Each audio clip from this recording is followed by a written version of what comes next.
दोस्तों हम लोग डिस्कस कर रहे हैं हिंदी पेडागोजी। दोस्तों हिंदी पेडागोजी यानी कि लैंग्वेज के अंतर्गत जो हिंदी पूछा जाता है उसमें हिंदी पेडागोजी में 15 क्वेश्चन यानी कि 15 नंबर का पेडागोजी पूछा जाता है। तो आज हमारा दूसरा क्लास है। कल के क्लास में हम लोग समझे थे अधिगम के बारे में, अधिगम के प्रकार, भाषा, भाषा अधिगम, भाषा अर्जन, भाषा अधिगम में और भाषा अर्जन में क्या अंतर है। आज की वीडियो में हम लोग समझेंगे भाषा अधिगम और अर्जन के संबंध में विभिन्न विद्वानों के क्या मत हैं, भाषा अर्जन की अवस्थाएं, भाषा अधिगम की अवस्थाएं और शब्द भंडार के बारे में हम लोग समझेंगे। तो स्वागत करते हैं आपके अपने प्यारे से यूट्यूब चैनल हिंदी बाय आकाश सर्वर पर। दोस्तों अगर यूट्यूब पर नए हैं तो अगर हमारे चैनल पर नए हैं तो चैनल को सब्सक्राइब और वीडियो को लाइक करना ना भूलें अगर मेहनत पसंद आए तो। दोस्तों भाषा अधिगम और अर्जन के संबंध में विभिन्न विद्वानों का विभिन्न मत है। इसमें सबसे पहले आते हैं चॉम्स्की यानी कि नोम चॉम्स्की।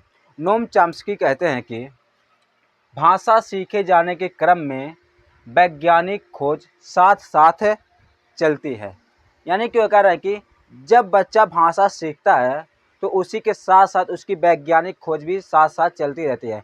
यानी कि अगर बच्चे को मार्कर दे दिया जाए, बच्चा उसमें सीख रहा है तो बच्चा क्या करेगा, इस मार्कर से कुछ करेगा नहीं, यानी कि इसको खोलेगा, इसको में देखेगा, इसको बिगाड़ने और बनाने की कोशिश करता रहता है। वही नोम चॉम्स्की कहते हैं कि बच्चा जब भाषा सीखता है उसके साथ साथ वैज्ञानिक खोज भी चलती रहती है। फिर नोम चॉम्स्की एक बात कहते हैं, बच्चों की भाषा सीखने की क्षमता जन्मजात होती है। 1959 में एक बुक में वो लोग कहते हैं कि बच्चों की जो भाषा होती है वह सीखने की क्षमता जन्मजात होती है। यानी कि बच्चा जन्म से ही भाषा सीखने के क्षमता के साथ पैदा होता है। यानी कि जो बच्चा होता है वह भाषा सीखने की क्षमता के साथ ही पैदा होता है। ये कथन था नोम चॉम्स्की का। कौन सा? पहला था कि बच्चा क्या करता है, भाषा सीखे जाने के क्रम में वैज्ञानिक खोज भी साथ साथ चलती है। दूसरा बात नोम चॉम्स्की कहते हैं कि बच्चे के भाषा सीखने की क्षमता जन्मजात होती है। ये थे चॉम्स्की। फिर दूसरे आते हैं पियाजे। इनका पूरा नाम है जीन पियाजे। जीन पियाजे कहते हैं कि भाषा अन्य संज्ञानात्मक तंत्रों की भांति, जो अन्य संज्ञानात्मक तंत्र यानी कि अन्य जो कॉग्निटिव चीज़ें हैं उसी के भांति परिवेश के साथ अंतःक्रिया के माध्यम से विकसित होती है। यानी कि चॉम्स्की का कहना है कि भाषा क्या है, एक अंतःक्रिया, यानी कि बच्चा के अंतःक्रिया के प्रवेश का, यानी कि बच्चा भाषा को क्रिया करके सीखता है। ये थे चॉम्स्की और पियाजे। फिर आते हैं वाइगोत्स्की। इनका पूरा नाम है लेओ वाइगोत्स्की। ये कहते हैं कि बच्चे की भाषा सामाजिक संपर्क का ही परिणाम है।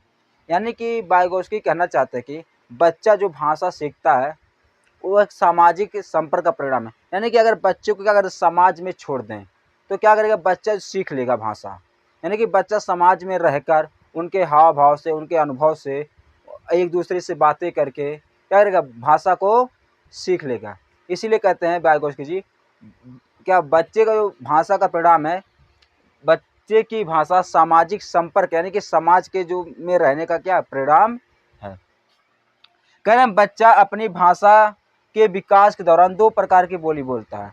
जो बच्चा होता है जो उसकी भाषा का विकास होता है उसमें क्या दो प्रकार की बोलियां बोलता है। पहला होता है सक्रिय बोली, यानी कि इसे आत्म केंद्रित या आत्मोन्मुखी कहता है। बच्चा पहला क्या था, आत्म केंद्रित या दूसरा है सामाजिक। आत्म केंद्रित और आत्मोन्मुखी की यानी बात एक ही है, इसमें बच्चा स्वयं से बात करता है, यानी कि स्वयं से संवाद करता है, स्वयं से संवाद या वार्तालाप करता है। दूसरा होता है सामाजिक। सामाजिक बच्चा अपने को छोड़ने शेष पूरे समाज से यानी पूरे दुनिया से बातें करता है, यानी कि जिससे वह मिलता है, जिससे बातें करता है, जिससे कुछ सीखता है। यानी कि सामाजिक भाषा में बच्चा पूरी दुनिया के साथ संवाद स्थापित करता है। तो हम लोग तीन विद्वानों के बारे में पढ़ें। पहले थे नोम चॉम्स्की।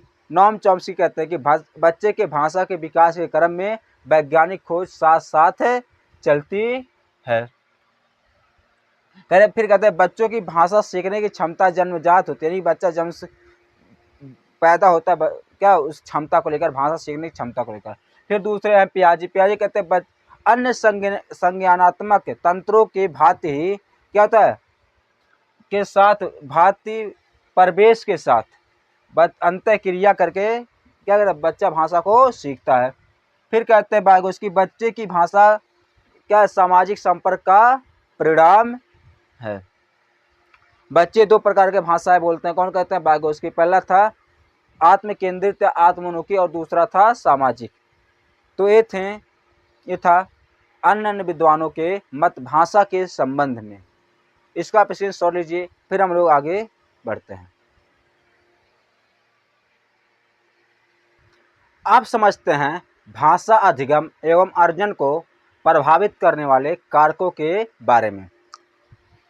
पहला इसमें सामाजिक परिवेश, यानी कि बालक के या व्यक्ति किस समाज में रहता है, यानी कि उसका समाज का स्थिति कैसा है, उस हिसाब से कह रहे हैं कि इसमें वाइगोत्स्की कहते हैं कि व्यक्ति की भाषा उसके समाज के साथ संपर्क का परिणाम है। जैसा कि अभी हम लोगों ने देखा कि भाषा में वैज्ञानिकों का मत, विद्वानों का कह रहे हैं कि वाइगोत्स्की कहते हैं व्यक्ति की भाषा उसके समाज के साथ क्या संपर्क का परिणाम है, यानी कि जैसे समाज में रहता है, जिस प्रकार के समाज में रहता है व्यक्ति वैसे ही भाषा सीखता है।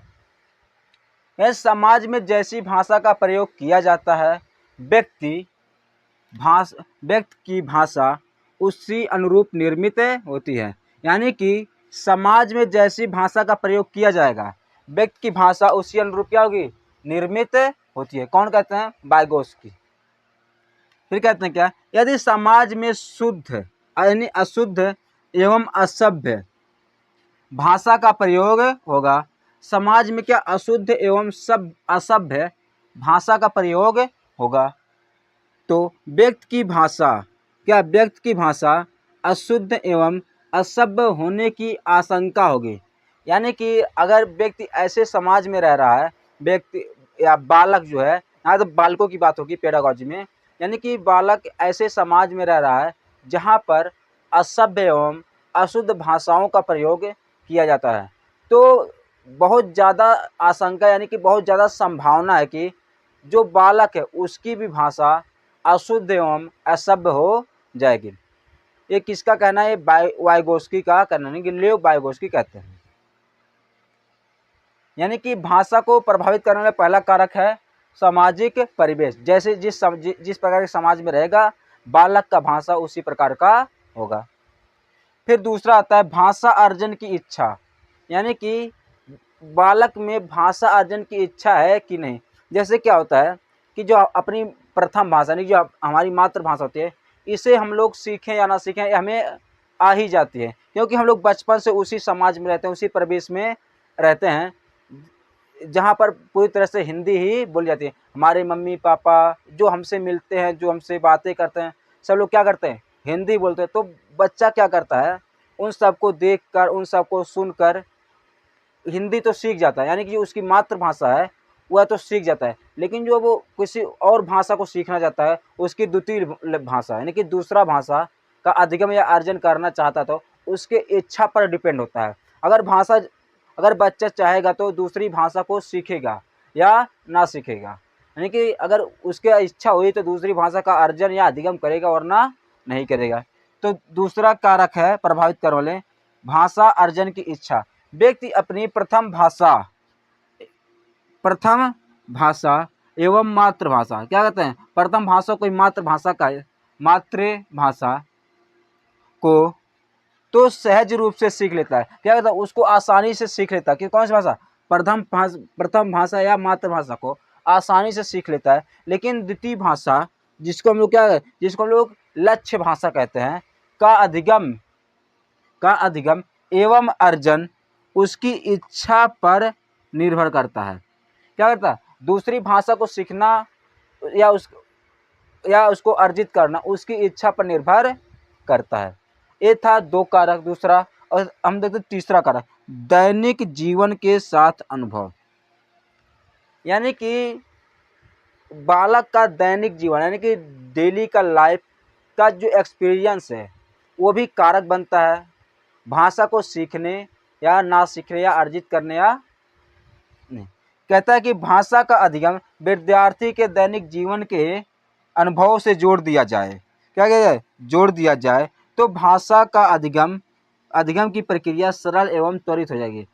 इसमें कहा जा रहा है कि अगर किसी बच्चे को कोई भाषा सिखाना है तो उसके भाषा का जो संबंध है वह डेली के लाइफ में कैसे लोगों से मिलता है, किस प्रकार की प्रक्रिया करता है, किन किन चीज़ों को देखता है, खाता है, पीता है, यानी कि डेली के लाइफ में बालक क्या करता है, अगर उसके साथ उसके भाषा को क्या कर दिया जोड़ दिया जाए तो अब दूसरी भाषा को क्या कर सका आसानी से सीख लेगा। अगर ऐसा ना कि उसके उसके सब मतलब उसके डेली लाइफ से इतर नहीं हट के उसको भाषा सिखाया जाए तो वह जल्दी सीख नहीं पाएगा। तो ये था भाषा अधिगम एवं अर्जन के को प्रभावित करने वाले कारक। पहला था सामाजिक परिवेश और दूसरा है भाषा अर्जन की इच्छा और तीसरा है दैनिक जीवन के साथ अनुभव। ये थे 3 भाषा को अधिगम एवं अर्जित करने की मतलब प्रभावित करने वाले कारक। तो इसका आप स्क्रीनशॉट लीजिए फिर हम लोग आगे बढ़ते हैं।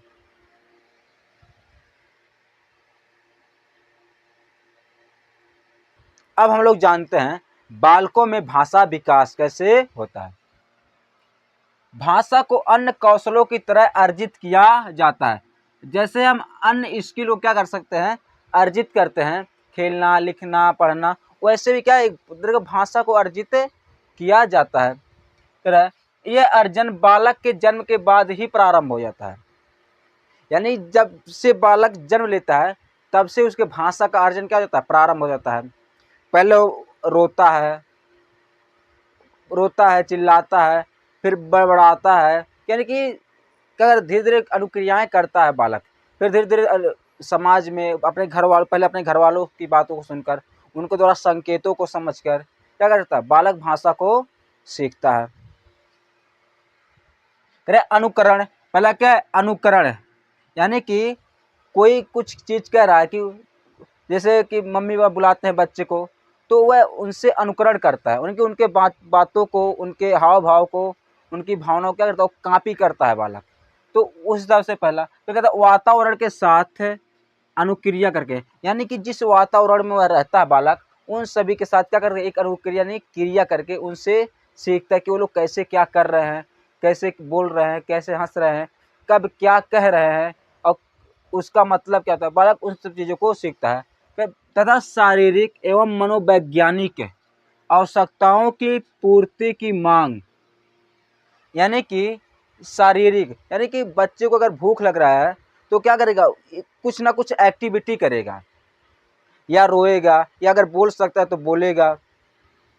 एवं मनोवैज्ञानिक आवश्यकताओं यानी कि उसकी जो और आवश्यकताएं हैं मनोवैज्ञानिक आवश्यकताएं उन हिसाब से क्या करता है बालक उससे उनकी आवश्यकताओं की मांग क्या उसकी जो मांग है उनको पूरा करने के लिए अगर हंसना है बालक को, रोना है या उसको भूख लगी है या कोई चीज़ चाहिए तो उन सभी की आवश्यकताओं की पूर्ति करके क्या करता है बालक भाषा को सीखता है। कि अगर हम ऐसा करेंगे मम्मी हमको अगर हम रोएंगे तो मम्मी क्या करेंगे दूध पिलाएंगे या खाना ला के देंगे। तो उन सब चीज़ों क्या कर सकता है उस हिसाब से ऐसी हरकतें करके बालक भाषा को सीखता है। ये था बालक में भाषा का विकास कैसे होता है। पहले रोता है, चिल्लाता है, फिर बड़बड़ाता है, फिर शारीरिक एवं मनोवैज्ञानिक हरकतें करता है। ठीक है। भाषा अधिगम एवं अर्जन की अवस्थाएं, क्या क्या अवस्थाएं होती हैं, बालक ने कब कैसे भाषा को अर्जित करता है। पहला इसमें होती है प्रारंभिक अवस्था। इसमें 2 अवस्थाएं होती हैं, पहला प्रारंभिक अवस्था और दूसरा होता है वास्तविक अवस्था। प्रारंभिक अवस्था जो होता है बालक का ये लगभग जन्म से लेकर 9-10 महीने तक होता है, ये होता है प्रारंभिक अवस्था। जैसे प्रारंभिक अवस्था में आता है रोना। बालक क्या बालक जब जन्म लेता है तभी से बालक क्या करता है रोना शुरू करता है, रोना चिल्लाना। फिर जब रोना चिल्लाना आ जाता है उसको फिर वो क्या करता है बड़बड़ाना सीखता है बालक। क्या कोई ना कोई चीज़ करता है बड़बड़ा तो भले उसका कोई अर्थ है ना निकलता हो, लेकिन कोई ना कोई चीज़ क्या करता है, बड़बड़ाता रहता है। बड़बड़ाने के माध्यम से बालक स्वर एवं व्यंजन ध्वनियों को अभ्यास करता है। जब बालक बड़बड़ाता है, बोला आ ई, ऐसे क्या बालक कुछ ना कुछ करके बड़बड़ाता रहता है, आ ई ऊ, ऐसे मतलब बालक बड़बड़ाने के साथ ही स्वर एवं व्यंजन की ध्वनियों क्या कर लेता है, वह अभ्यास होने लगता है उसको। बड़बड़ाने के माध्यम से बालक स्वर एवं व्यंजन ध्वनियों के अभ्यास का अवसर पाते हैं। यानी कि जब बालक बड़बड़ाता है तो उसके स्वर और व्यंजन की ध्वनियों क्या होता है, अभ्यास का अवसर पा जाता है। फिर दूसरा होता है वास्तविक अवस्था। यह अवस्था बालक के 1 वर्ष हो जाने या उससे 1-2 माह पहले शुरू हो जाती है। यानी कि किसी किसी बालक में अगर 1 वर्ष हो जाता है तब ये अवस्थाएं आती हैं, वास्तविक अवस्थाएं। या कोई कोई तेजस्वी बालक होते हैं तो वे क्या करते हैं, लगभग 10 से 11 महीने में इस अवस्था में आ जाते हैं भाषा सीखने के तरह। यह अवस्था क्या होती है, बालक के 1 वर्ष या 1 वर्ष हो जाने या उससे 1-2 महीने पहले शुरू होती है। पहले बालक में मौखिक अभिव्यक्ति के रूप में भाषा का विकास होता है। क्या करता है इसमें बालक, पहले बोलना सीखता है, बोलने के रूप में उसका भाषा का विकास होता है। जैसे जैसे शब्दों, वाक्यों, यानी कि पहले पहले जब प्रारंभिक अवस्था में बालक रहता है तो इसमें स्वर एवं व्यंजन के ध्वनियों क्या करता है, थोड़ा थोड़ा अभ्यास कर लेता है। लेकिन जब वास्तविक अवस्था में आता है तो इसमें क्या थोड़ा थोड़ा शब्द बनाने लगता है। जैसे मम्मी बोलेगा, पापा बोलेगा, दादा बोलेगा, ये सब क्या थोड़ा थोड़ा शब्द बनाना सीख जाता है बालक। फिर शब्दों के फिर जैसे टाइम बीतता है धीरे बड़ा शब्द बनाएगा, फिर इन शब्दों को जोड़ क्या बना वाक्य बनाने लगता है। बालक इन शब्दों को जोड़कर वाक्य बनाने लगता है तथा इनसे बनी भाषा को बोलना या समझना सीखता है। फिर जैसे जब बड़ा होता है, पहले तो बालक क्या बड़बड़ाता है, पहले जब बालक का जन्म होता है तो रोना और चिल्लाना सीखता है, फिर वह बड़बड़ाना सीखता है। बड़बड़ाने के साथ ही बालक स्वर एवं व्यंजन के ध्वनियों का अभ्यास कर लेता है। ये होता है प्रारंभिक अवस्था। फिर इसके बाद आता है वास्तविक अवस्था। इसमें बालक जो स्वर और व्यंजन ध्वनियाँ छोटे सीखा था, फिर इसको जोड़कर थोड़ा थोड़ा बनाना सीख जाता है। जैसे पापा, मम्मी, जो छोटे छोटे जो जो डेली के लाइफ में प्रयोग होता है। फिर इन जब छोटे छोटे शब्दों को बोलने लगता है, फिर उसके बाद इन शब्दों को जोड़कर वाक्य बनाने लगता है। फिर थोड़ा थोड़ा वाक्य, पापा जाते हैं, पापा हंसते हैं, इन सब चीज़ों का बनाने लगता है।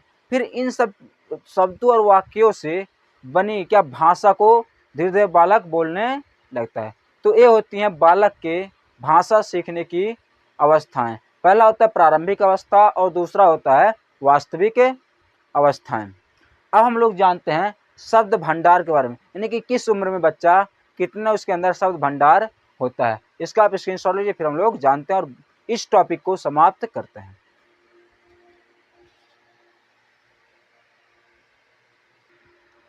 अब हम लोग जानते हैं बालकों में शब्द भंडार के विकास के बारे में। शब्द भंडार का विकास, बालकों के शब्द भंडार में 2 प्रकार के शब्द, यानी कि 2 प्रकार के शब्दों का संकलन होता है। यानी कि जो बालकों का शब्द भंडार होता है उसमें 2 प्रकार के शब्द होते हैं। पहला वे शब्द जिन्हें बालक सक्रिय रूप से क्या कहता है, सक्रिय रूप से प्रयोग में लाता है तथा उनके अर्थ को भली भांति समझता है। यानी कि बालक क्या करता है, ऐसे शब्द जिनका वह सक्रिय रूप से यानी कि हमेशा प्रयोग में लाता है और उसके अर्थ को समझता है। जैसे कहते हैं मार्कर, मार्कर क्या बालक हमेशा प्रयोग करेगा, यानी कि हम लोग क्या मार्कर हमेशा प्रयोग कर रहे हैं तो इसके अर्थ को जानते हैं, क्या यह होता क्या या काव्य क्या करता है। जैसे कहते हैं बालक खिलौना, खिलौना को जानता है कि उसका काम क्या खिलौने का, उससे खेलता है। यानी कि ऐसे शब्द जिनका बालक क्या करता है, हमेशा प्रयोग करता है और उनके अर्थों को समझता है, उसे हम लोग कहते हैं सक्रिय शब्द। और दूसरा वे शब्द होते हैं जिनका प्रयोग वह स्वयं नहीं करता। क्या करता है, ऐसे शब्द जिनका प्रयोग क्या करता है, बालक स्वयं नहीं करता, लेकिन अगर कोई दूसरा करता है तो वह उनके सब क्या करता है, उसके मत समझ जाता है। क्या करता है, लेकिन जब कोई दूसरा बोले दूसरों द्वारा बोले जाता है, दूसरों द्वारा बोले जाते हैं तो उनके अर्थ को समझ लेता है। यानी कि जैसे मान लो अंग्रेजी, ऐसे बहुत से लोग हैं जिनको अंग्रेजी तो समझ में, अगर सामने वाला बोले अंग्रेजी समझ लेते हैं लेकिन वह बोल नहीं पाते हैं। तो ऐसे ही बालक होता है कि ऐसे बहुत से शब्द हैं जो वह स्वयं नहीं बोल पाता, लेकिन अगर कोई दूसरा बोले तो उसके अर्थों को वह समझ लेता है। यानी कि कितने प्रकार के शब्द हुए? 2 प्रकार के। पहला जिसे बालक हमेशा प्रयोग करता है और उसके अर्थों को समझता है, और दूसरा ऐसे शब्द जिनका बालक प्रयोग नहीं करता है, लेकिन अगर कोई उन शब्दों का प्रयोग कोई दूसरा प्रयोग करता है तो उनके अर्थों को बालक समझ लेता है, लेकिन स्वयं प्रयोग नहीं करता है। ठीक है। बालकों के शब्दकोश में पहले वे शब्द आते हैं जो उनकी शारीरिक आवश्यकताओं को पूरा करते हैं। यानी क्या कर रहा है कि बालक का जो शब्दकोश होता है, पहले वे शब्द आते हैं जो उनकी शारीरिक आवश्यकताओं को पूरा करते हैं। यानी जैसे खाना, पीना, हंसना, पहले खाना आएगा, पीना, यानी कि ऐसी चीज़ का जो उनके शारीरिक जरूरतों को पूरा करें। बालक बालक यानी कि पहले क्या करेगा? खाना मांगेगा, या छोटा बहुत है तो वह क्या करेगा? दूध मांगेगा। तो यानी ऐसे शब्द जो उनकी शारीरिक आवश्यकताओं को पूरा करते हैं। फिर दूसरा वह शब्द आते हैं जो उनके मनोवैज्ञानिक क्या करते हैं? आवश्यकताओं को पूरा करते हैं। जैसे उन्हें पढ़ना हो गया, लिखना हो गया, इन सब शब्दों का प्रयोग क्या बालक बाद में करेगा, लेकिन खाने पीने और इस शब्दों का प्रयोग बालक पहले करता है। तो ये हो गया हमारे शब्द विकास। शब्द विकास कैसे होते हैं? फिर ये था आयु और शब्द भंडार, यानी कि किस उम्र में बालक कितने शब्दों को क्या कर सकता है? जान लेता है, कितने शब्द उसके दिमाग में, उसके माइंड में रहते हैं, यानी कि कितने शब्दों को प्रयोग करना जानता है, उसको बोलना जानता है, उसके अर्थों को समझता है। नहीं समझना तो नहीं करता, लेकिन उनको बोल लेता है। पहला आयु, इधर है शब्द भंडार। 8 से 10 माह में, अगर कोई बालक 8 से 10 माह में है तो वह कोई शब्द नहीं बोल पाता, यानी कि वह अक्षरों को क्या कर सकता है? जैसा अभी हम लोग पढ़ें कि वह बड़बड़ाने के जरिए कुछ स्वर और व्यंजनों क्या कर सकता है? सीख लेता है, बस उनका अभ्यास कर लेता है, लेकिन वह शब्द का विकास नहीं हो पाता है। शब्द का विकास कब होता है? वास्तविक अवस्था में। हम लोग अब पहले पढ़े प्रारंभिक अवस्था, इसमें बालक रोना, चिल्लाना, बड़बड़ाना जानता है। ये लगभग होता है 10 से 11 माह तक। फिर उसके बाद आता है वास्तविक अवस्था। यह तो किसी बच्चे में 1 साल में शुरू होता है, या 1 साल से पहले 1-2 महीने पहले शुरू होता है वास्तविक अवस्था। उसमें क्या करता है? बालक शब्दों और वाक्यों और भाषा को सीखता है। तो 0 से